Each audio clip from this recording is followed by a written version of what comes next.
In our next story, it's another gross invasion of human rights and the female body by a southern state, but this happens all over the country. Alabama is prosecuting a mom for taking prescribed medication while pregnant. At least 18 states require that doctors who know about substance use during pregnancy turn their patients in. A woman could be arrested just for being honest with her doctor. That is a terrifying thought. What happens when that's put into practice? Let's read and find out. 36-year-old Alabama woman is facing felony charges for filling a doctor's prescription. Kim Blalock, a mother of six, suffers from severe back pain caused by degeneration on her spinal discs. There are days I can't get up, Blalock has said. Her condition worsened over the years following surgeries and car accidents. An orthopedist prescribed hydrocodone, an opiate painkiller, and she started using it occasionally when the pain became too much to handle. She stopped taking a prescription during her most recent pregnancy, but as her bump grew, the weight added pressure on her back, and the pain worsened. Midway through her third trimester, she couldn't take it anymore and refilled her prescription. She gave birth to a healthy baby boy soon after this past September. Out of the caution, she told her doctor about medication she had taken during her pregnancy, including the hydrocodone.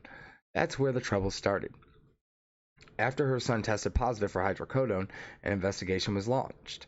The State Child Services Agency found no wrongdoing, but the local police and district attorney pressed on. 2 months after she gave birth, 7 armed officers raided her house, terrifying her children. Blalock is charged with prescription fraud. Prosecutors allege that she committed a crime when she failed to inform her prescribing doctor that she was pregnant before refilling her hydrocodone.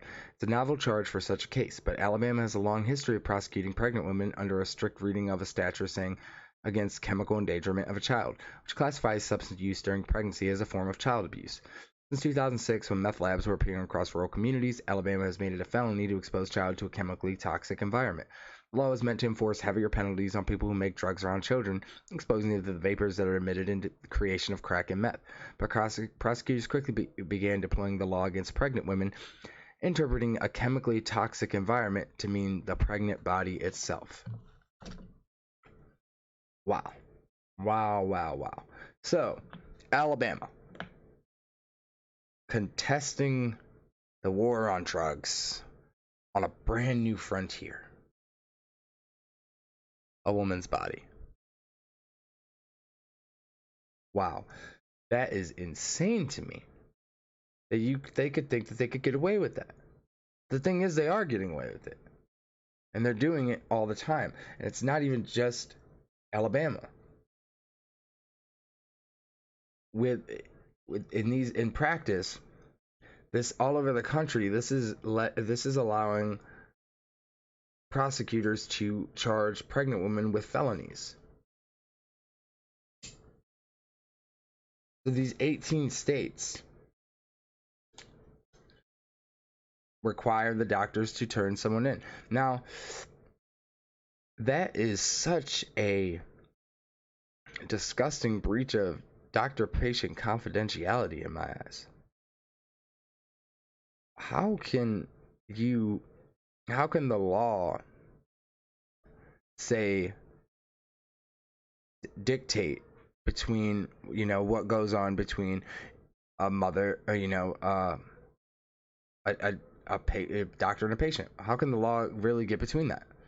Especially when the Hippocratic Oath is, if you're planning on, harming anybody or harming yourself, and instead of taking that admission and maybe trying to get somebody help or, get them into rehab, it's you are obligated to call the police. And we all know how the police system is set up. They're not particularly set up for helpful encounters with people, especially drug addicts. So it's a recipe for disaster.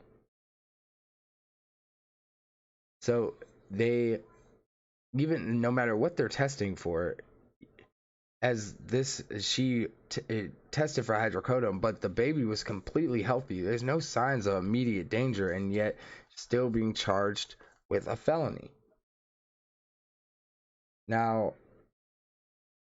in an extreme case, A California woman under these same laws was charged with murder for giving birth to a stillborn after methamphetamine use.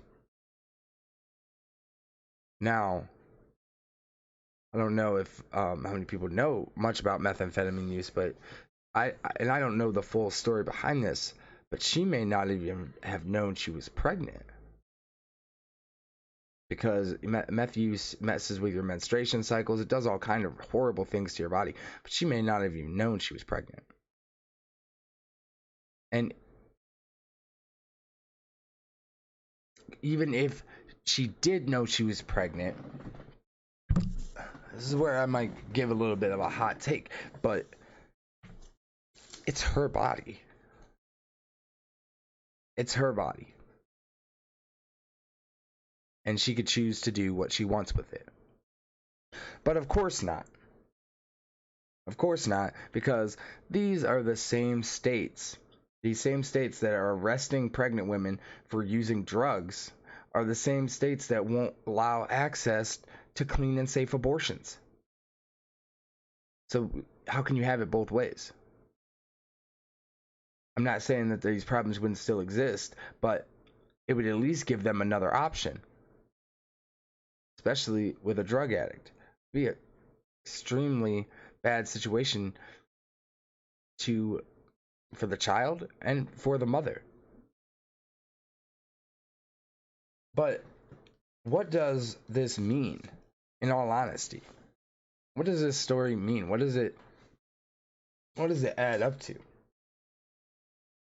Now, does that mean you have to disclose that you're pregnant at all times?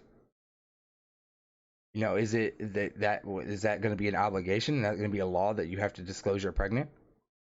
That you have to release such sensitive information, personal information? Is this going to set a precedent where care that you may qualify for as being pregnant is care that you will not qualify for being not pregnant? So your back pain is bad, and we could help you with it if you're not pregnant. But if you're pregnant, you're just gonna have to deal with the pain, the worsening pain, and all that comes along with it. Is that how we're gonna treat things?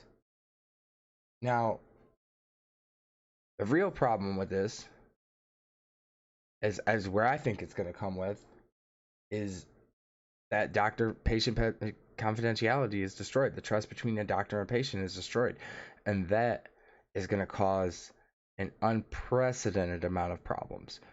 When a woman cannot trust her doctor, what do you think is going to happen? She will not disclose important information. She may not disclose that she's doing drugs at all. She may not even disclose that she's pregnant. Anything.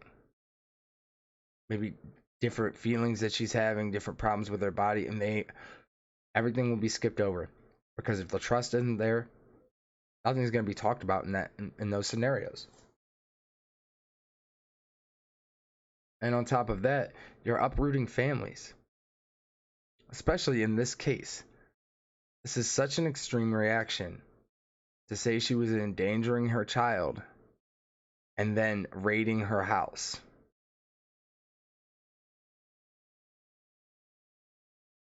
Seven armed police officers raiding her house, and she's endangering the child.